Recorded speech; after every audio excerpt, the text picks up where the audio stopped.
જય માતાજી મિત્રો, સ્વાગત છે મારા એક નવા વિડીયોમાં। તો મિત્રો, આપણે ઘણા મિત્રો કોમેન્ટ કરતા હતા, ઘણા મિત્રો મેસેજ કરતા હતા કે ભાઈ કોન્સ્ટેબલ માટે કઈ બુક લિસ્ટ વાંચવી, કઈ બુકથી વધારે એક્ઝામમાં કામ આવે એવી બુક કઈ વાંચવી। તો જે મિત્રો પહેલાં તૈયારી કરે છે એના માટે તો એને બધી ખબર જ હોય, પણ જે મિત્રો નવા આવ્યા છે એ લોકોને ઘણા પ્રશ્નો થતા હોય છે કે એક વિષયની ઘણી બુકો માર્કેટમાં અવેલેબલ હોય, તેમાંથી કઈ બુક પસંદ કરવી અને કઈ બુક વાંચવી। તો મિત્રો, હું મારું એકનું મંતવ્ય નથી કહેતો, પણ જે મિત્રો આ વખતે પીએસઆઈમાં ટોપમાં છે એ લોકો ઘણા મારા ફ્રેન્ડ છે જે ટોપ 10ની અંદર છે, એક બે મિત્રો, અને ઘણા મિત્રો પીએસઆઈ પાસ કરી છે, કોન્સ્ટેબલ પાસ કરી છે, એવા મિત્રોનો રિવ્યૂ લઈને હું તમને આ વિડીયોમાં બુક સજેસ્ટ કરી, તો જોજો મારો આખો વિડીયો। તો મિત્રો, આપણા સિલેબસમાં કોન્સ્ટેબલ માટે અને પીએસઆઈ માટે બંધારણ છે, જે 30%નો સિલેબસ છે કે 30% ભાગ ભજવ્યો છે બંધારણ।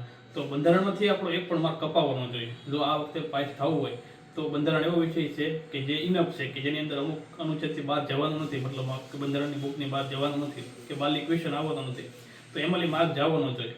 તો આ બુક છે યુવા ઉપનિષદની ક્લાસ 3 માટેની બુક છે, અને આ બુક ઇનફ છે।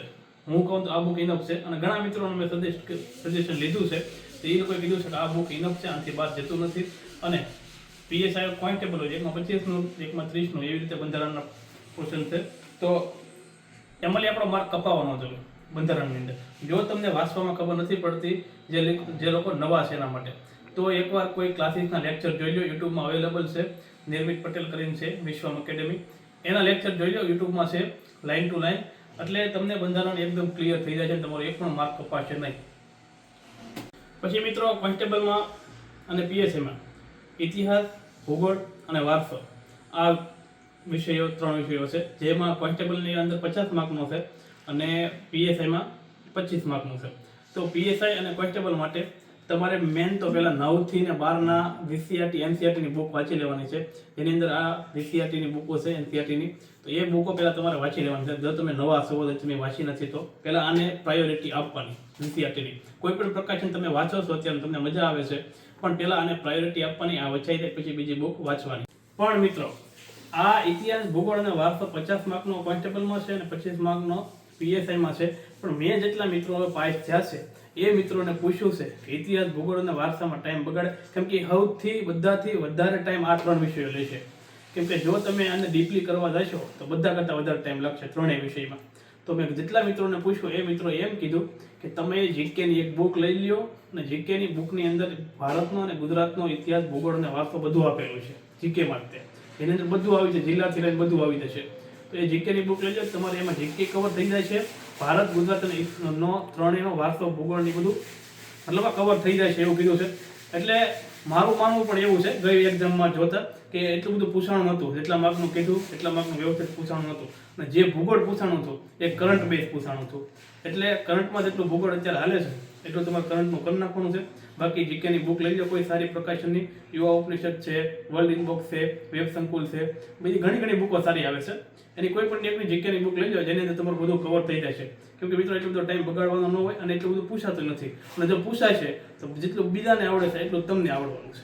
વધીને ભૂગોળ ઉપર થોડો ભાર આપવો તો અપાય, બાકી ઇતિહાસ અને વારસા ઉપર બહુ ભાર ના આપતા, જીકેની બુકમાં જેટલું આપેલું છે એટલું નોર્મલ કવર કરી દેજો। બીજો મિત્રો, મોટા મેન વિષય આપણો કે જેની અંદર બધા વિદ્યાર્થીઓને તકલીફ પડે છે અને જેની અંદર બધા વિદ્યાર્થીઓ ફેલ થાય છે, મેથ્સ અને રીઝનિંગ।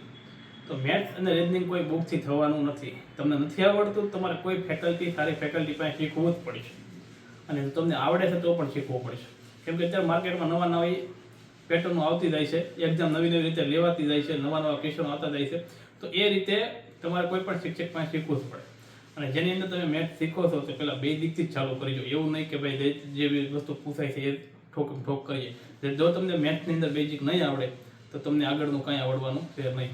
તો મેથ્સની અંદર તો મારી પાસે વેબ સંકુલની ગણિતની બુક હતી, બેસ્ટ બુક છે, જે લોકોને શીખવું છે, મતલબ આ બુકની અંદર પહેલેલી રીતે બધું વ્યવસ્થિત રીતે, મતલબ તમે ખાલી બુકનું આગળનું વાંચી પાછળના એક્ઝામ્પલ સોલ્વ કરશો તો એ તમને સમજાઈ જશે એવી બુક છે। પછી જો તમારે મેથ્સ શીખવું છે બેઝિકથી, તો મેં પહેલાં નીરજ ભરવાડનું કર્યું હતું, એટલે એની અંદર મારે બધું બેઝિક ક્લિયર થઈ ગયું હતું। પછી મેં થોડુંક એડવાન્સ કરવા માટે વકુલ પટેલ સરના લેક્ચર લીધા હતા, અને એની અંદર થોડુંક મારું લેવલ સારું બન્યું હતું, મતલબ ગઈ વખતની આ વખતની વાત કરું છું। કઈ વખત હું ફેલ થયો હતો, આ વખતની વાત કરું છું. તો જેની અંદર મારું લેવલ સારું બન્યું છે અને મજા આવે છે હવે. કેમ કે પેલા બેઝિક તમારું પાવરફુલ હશે તો તમને આગળ મેથ્સ કરવાની બહુ મજા આવશે. તો આ બુક સારી છે તેના માટે હું કરું છું, મને મજા આવે છે. તમને કોઈ હજી બુક સારી લાગતી હોય ને તમે કરતા હો તો એને કન્ટિન્યુ રાખજો, બદલવાની જરૂર નથી. મિત્રો એટલા જ વિષય તો થઈ ગયા, પણ જે ટર્નિંગ પોઈન્ટ છે, જે તમારી પાસ નાપાસની દિશા બદલે છે, જે કોમ્પિટિશનથી તમને આગળ લઈ જાય છે, એવા સબ્જેક્ટ છે જે છે સાયન્સ અને કરંટ અફેર. આ બે સબ્જેક્ટ એવા છે જે તમને કોમ્પિટિશનથી આગળ રાખે છે. જો તમારું એ પાવરફુલ થઈ ગયું તો તમે બધાથી એક લેવલ આગળ થશો. તો કરંટ અફેર કોનું કરવું? કેમ કે માર્કેટની અંદર બધાના અલગ અલગ કરંટ અફેર આવે છે અને આપણે એમાં કેટલું કરવું? કેમ કે જો જે કોઈ પબ્લિકેશન છાપે છે ને એ જીપીએસસી વાળાને ધ્યાન રાખીને છાપે છે, એટલે ફૂલ ડીપમાં હોય છે. તો આપણે એમાં કેટલું કરવું? તો એના માટે મિત્રો ઘણા પબ્લિકેશનની શોર્ટમાં મતલબ ક્લાસ 3 લેવલની નોટ્સ આવે છે, પીડીએફ આવે છે. પણ તમારે કોનું કરવું? તો હું અત્યારે આઈસના લેક્ચર જોઉં છું અને એ લેક્ચરમાંથી હું નોટ્સ બનાવું છું. એટલે મારે આગળ જતાં કામ આવે એમ, કે પછી બીજું બધું ફફેડવાની જરૂર ન પડે. પણ તમને જે કોઈનું સારું લાગતું હોય ને તમને એમાં મજા આવતી હોય તો એને કન્ટિન્યુ રખાય, હવે બદલાવાય નહીં. પણ જે લોકોને હજી ખબર નથી કે કોનું કરંટ કરવું, તો આઈએસના લેક્ચર બહુ સારા આવે છે. વેબ સંકુલના પણ ડેઈલી સાંજે લેક્ચર હોય છે.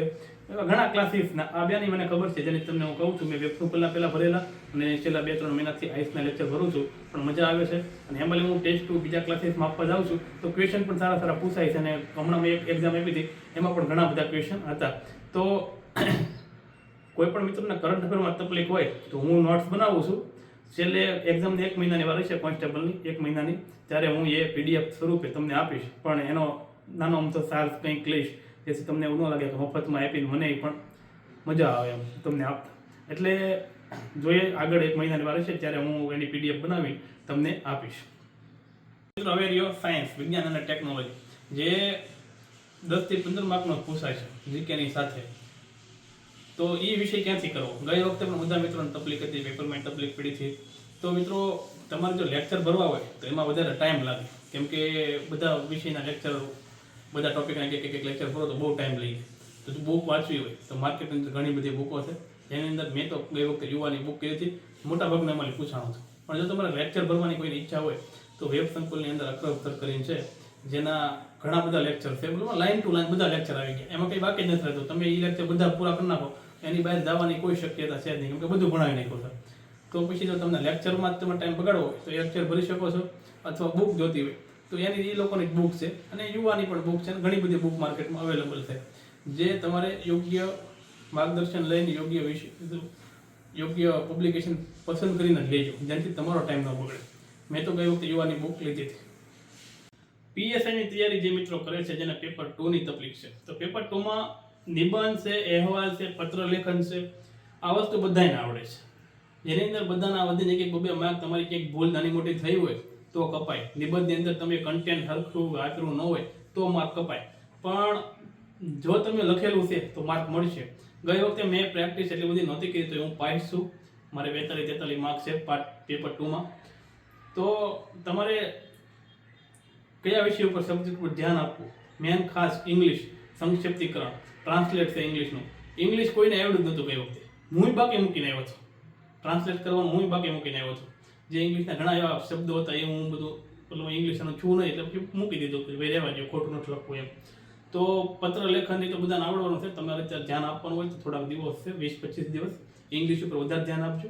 અને જો કોઈને બુક જો પરચેસ કરવી હોય તો ધ્યેય જીપીએસસી વાળાની બુક છે, પીએસઆઈ મોક મેઇન્સ બુકલેટ કરી, આનું અપડેટેડ વર્ઝન આવી ગયું છે. આ તો જૂની બુક છે ગઈ વખતની, આનું નવું વર્ઝન આવી ગયું છે, જે તમને માર્કેટમાં મળી રહેશે. કે ધ્યેય જીપીએસસીનો સંપર્ક કરશો તો આ બુક મળી રહેશે. બહુ સારી બુક છે. અને કોઈને આઈએમપી નિબંધ જોતા હોય તો મેં એક મારા જીપીએસસીના મિત્ર છે, એની પાસેથી મેં આઈએમપી નિબંધ લીધા છે. જો કોઈને જોતા હોય તો આપણા ગ્રુપની અંદર કે આપણા ટેલિગ્રામની અંદર હું નાખી દઈશ બધા મુદ્દા, કે કયા કયા મુદ્દા આઈએમપી છે. 10 થી 12 મુદ્દા છે જે આઈએમપી છે, એ તમારે ગોખી લેવાના. 5 નિબંધ પૂછાશે, એમાંથી એક નિબંધ તો એ હશે જ તે, જે હું નાખીશ ને એમાં હશે જ તે 100%ની વસ્તુ છે. એમાં એ ટાઈપનો નિબંધ હશે, એટલે તમારે સારું પડશે. 10-15 નિબંધ હું નાખી દઈશ, એ તમે પાકા કરી લેજો. અને જો તમારે વધારે ડાઉટ હોય તો આ બુક લઈ લેજો, બહુ સારી બુક છે, મેં ગઈ વખતે કરેલી છે. તો મિત્રો જો કોઈ હજી તમારે ડાઉટ હોય તો નીચે મારો નંબર આપેલો છે, મારા વોટ્સએપ ગ્રુપની લિંક આપેલી છે, ટેલિગ્રામની લિંક આપેલી છે. નંબરમાં તમે બપોરે 12 વાગ્યા પછી મેસેજ કરી શકો, કેમ કે 12 થી ને 2 ના ગાળામાં હું ફ્રી હોઉં છું, અને સાંજે 11 વાગ્યા પછી મેસેજ કરી શકો છો. મેસેજ ગમે ત્યારે કરશો પણ જવાબ તો તમને એ ટાઈમે જ મળશે. એટલે કાંઈ ડાઉટ હોય તો મને મેસેજ કરી શકો છો, અને નીચે મારા વોટ્સએપની લિંક છે ગ્રુપની, અને ટેલિગ્રામ ગ્રુપની લિંક છે, એ જોઈન કરી શકો. કેમ કે એમાં હું બધી અપડેટ આપતો રહું છું. જે આઈએમપી વસ્તુ હોય, જે એકદમ પૂછાવા લાયક હોય એવી વસ્તુ આપું છું. ટાઈમપાસની કોઈ હું ગ્રુપમાં વાત કરતો નથી કે કંઈ બીજું કરતો નથી. એટલે તમારા ફાયદા માટે છે, અને સારું લાગે તો જોઈન થઈ શકો છો.